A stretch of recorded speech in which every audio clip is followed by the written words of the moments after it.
Greetings, my friends. I'm James Henry from St. James, and tonight, this afternoon actually, I'll be talking a little bit about practicing love. It seems like a good thing to talk about in this time in the world.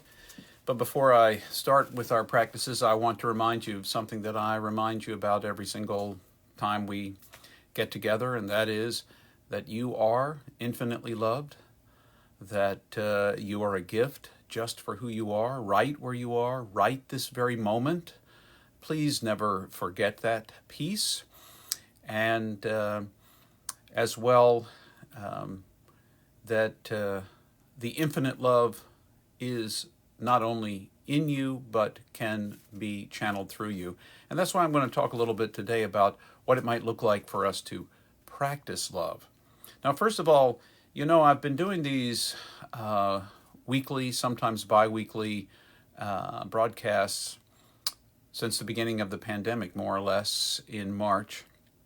And I've often called some of them practices. And practice means two things to me because I think it's important to bring them both up.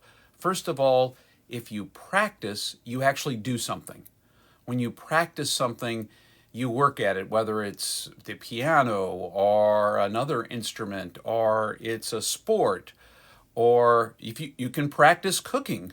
You can practice cutting things up in the kitchen. All of those kinds of things involve an actual doing. And the second thing I think about the word practice that's, I think, important is that practice is something that we do because we expect to improve. There's an old adage, practice makes perfect. I don't believe that.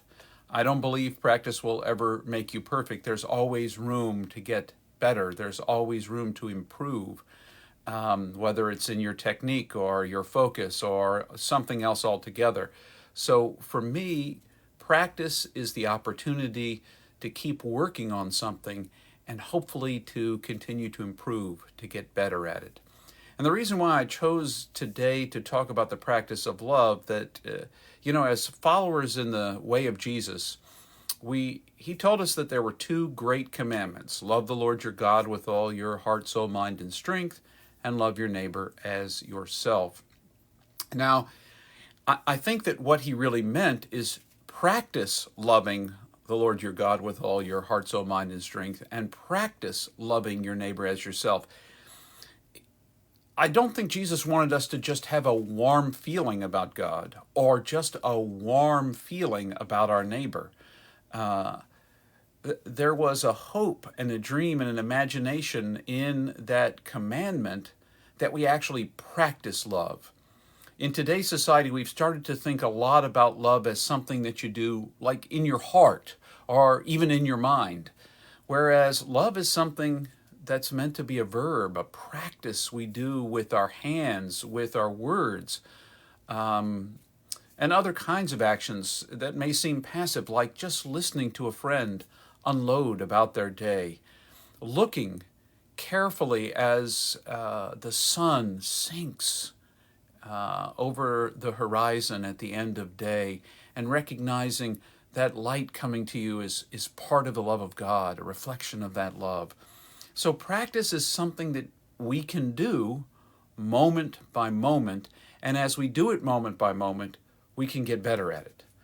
Well, at least I'm convinced we can get better at it. So what might it look like to practice love? Well, I kind of talked a little bit about it for a moment there. What would it look like to practice loving God?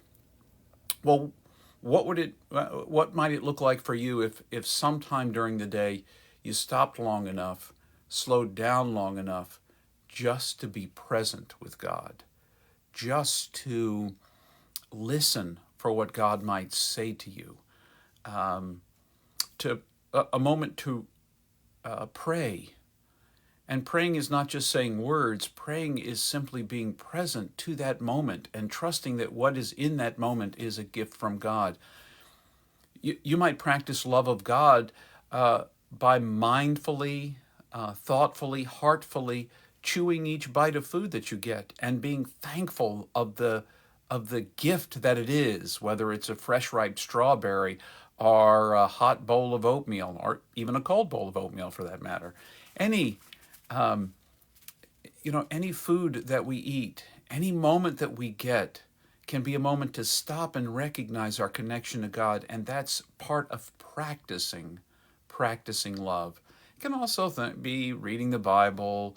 It can be all of those other kinds of things we often talk about. But just watching the sunset, gazing lovingly, and knowing that as you look lovingly at that sun that's setting on the horizon or rising in sun, on the horizon in the morning, that as you look longingly toward the sun and lovingly toward the sun, it's an echo in you of God's loving you in this moment, loving you into that space. And second of all, how do you practice love towards your neighbor? Well, we practice love toward our neighbor by being kind, by listening, by being open to what that person might be saying to us. And we love that person by recognizing that we are all connected. We're all in this together. We are all human beings. And as part of that, each one of us has a voice, a unique voice God has given us. There is no other one like us, and no other one like the neighbor we're speaking to. And that a kind of mutual respect is a way of loving the neighbor, of listening to what they have to say without getting wound up and yelling back. And it's not just when you do it in person. Think about your social media accounts on Facebook and Twitter, or if you have Instagram. I guess I was dating myself, my age, but any of those social medias, platforms that you use are an opportunity for you to. You don't have to react to everything everyone says that you disagree with. You don't always have to speak a negative word back to them. You don't have to try to have the last word. Practicing love is sometimes restraining yourself in conversation, in connection to the neighbor. So practice. Actually do something about love. Don't just try to feel it, but practice it. And as you do, try to practice it toward God, but at the very least also practice it toward your neighbor. And practice will not make you perfect, but perhaps practice will make you better. So, I wish you the best in your practice. Remember, you are infinitely loved right where you are, just as you are. You are a gift, and there is no other like you in this entire universe. God is so excited that you are, and God had a part in that. So go in peace, my friends, and all the best to you.